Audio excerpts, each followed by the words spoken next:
வேதம் சொல்லுகிறது, போதகரே, நாங்கள் மடிந்து போகிறது உமக்கு கவலை இல்லையா என்றார்கள் என்று மார்க் எழுதும் சுவிசேஷத்தின் புஸ்தகம் 4ஆம் அதிகாரம் 38ஆம் வசனத்தில் வேதத்தில் இப்படியாய் சொல்லப்பட்டிருக்கிறது.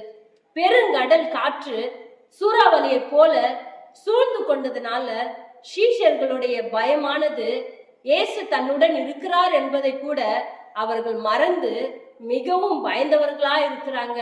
இதே சூழ்நிலையில நீங்களும் இந்த உலகத்துல என்னால இந்த காரியத்தை தாங்க முடியல என்று சொல்லி எந்த காரியத்தை குறித்து நீங்கள் பயந்து கொண்டிருந்தாலும் ஆண்டவராகிய இயேசு கிறிஸ்து உங்களோடு கூட இருக்கிறார் என்பதை நீங்க மறந்துடாதீங்க. ஒரு நாளும் அவர் உங்களை கைவிட மாட்டார்.